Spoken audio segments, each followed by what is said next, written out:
Hey, Viking fans, this is Keith Millard, and you are listening to the One Bar and Lupicus Show. Go Vikes. All right, welcome back to the One Bar and Lupicus Show. I am One Bar, and the Vikings' first training camp practice is in the books for 2021, and we're going to talk about some highlights, maybe a few lowlights. We're going to just dive right into it. I mean, we're not going to do one of these for every practice, but it's the first one, and there's a few key nuggets definitely worth talking about. Big thanks to everybody that is at training camp, tweeting this stuff out, videos out, and guys like me get to sit home and just continually refresh and get very, very excited. Although I will be going to training camp very damn soon. Very excited about that. So Eric Smith, Will Reggets, Courtney Cronin, some of the best. Make sure you're following them on Twitter for all the goodies. Also, before we get into that, remember, subscribe to the channel, like the video, here every damn day talking Minnesota Vikings, and hashtag swag in the comments for a chance to win some One Bar and Lupicus gear when we hit up 3,600 subs. Let's do this. Number one, even if this is all that came out of it, it is the biggest part of it. Danielle Hunter playing both right and left side at defensive end. I don't care what side he's playing in. The key word is playing. He was out there. It does sound like he was a little bit limited, but he was out there. He wasn't on the sidelines holding his helmet. So that is a fantastic thing to see. There was a video of him kind of blown by Brian O'Neill as well in a drill. Danielle Hunter, hot damn. Another tweet out there how he was working with Janarius Robinson. I mean, the fact that he's working with these young guys is going to go a long, long way. I can't imagine being a young defensive end coming in. You got Danielle Hunter showing you the ropes. So fantastic to see. Boom, very excited. Another guy that was out there that wasn't really sure if he was going to be out there or not, Michael Pierce.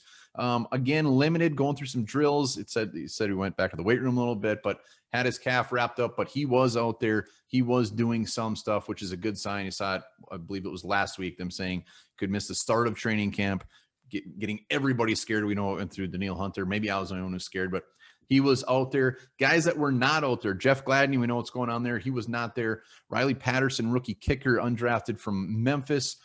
He's going to start out on the PUP, which not fantastic start for him because spring drills, I don't think he was there either. So he's going to have his work cut out from the beat old Gregory Joseph for that kicking spot, but we shall see.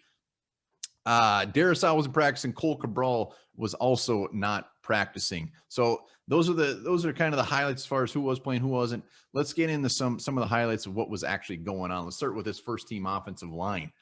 Rashad Hill was out there in Darrisaw's spot. Ezra Cleveland, Garrett Bradbury, no surprises there. Oli Udoh was out there at right guard. Bing! That is a surprise. All you Oli Udoh lovers, myself included. Very, very nice to see. Will this last? Who knows? We'll see.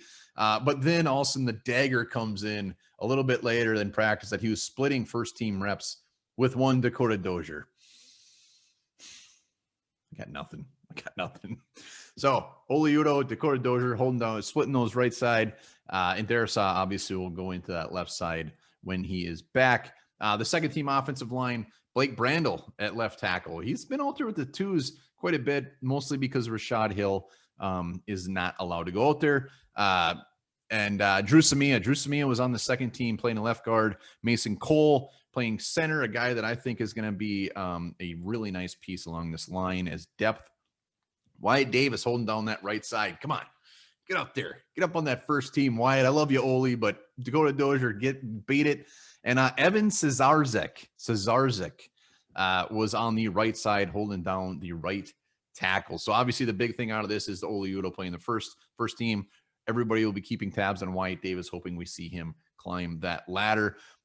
Really, other than that, on the offensive side of the ball, Dede Westbrook, I saw some tweets about him. He was out there getting some punts. He was in and out, but it's good to see him out there. We know he tore his ACL last year in week 2. Kellen Mond had a couple of noteworthy plays through a dime. It said, I can't remember. I think it was Will Reggets said a dime to Smith Marset for a 40-yard touchdown. Wonderful to see. But also, I believe he threw an interception as well. Yes, Luther Kirk picked him off. It's a rookie. It's going to happen. There's going to be tons of those things. So offensive side of the ball, that was really the big flavors out there. On defensive, Rashad Breeland picked off Jake Browning in a passing drill, came back 2 plays later, had a nice play as well. I think Breeland is going to be in the mix for a lot of playing time this year. But talking about cornerbacks, the first team corners were Patrick Peterson, Cam Danzler on the outside, and Mackenzie Alexander in the slot. It's so good to see just say that again. Mac Alexander holding down that slot. I love him. Couple of comments on Dantzler. Maybe looking a little more beefed up. Maybe they added a little more muscle. We saw him last year. I mean, he's called the needle for a reason, but maybe he's going to be, I'm trying to think of something clever, a bigger needle. That was horrible. So yeah, that is good to see. I love these cornerbacks. Very, very exciting. The quote of the day came earlier from Eric Kendricks, saying that he has two meaty boys in front of him, meaty boys, which he's referring to Pierce and big man Tomlinson. So two meaty boys, that might stick. I think Lupagus once starred in that movie. But that's those are pretty much the highlights. I'm sure there'll be more stuff trickling in. It was the first day, nothing overly crazy. In the coming days, I'm sure we'll get a lot more taste as far as just maybe a very brief layout as far as what that depth chart might be smelling like. So regardless, it's going to smell delicious. Remember, subscribe to the channel, like the video. We will be back tomorrow unless something groundbreaking happens tonight, and I'll be back 40 times tonight. So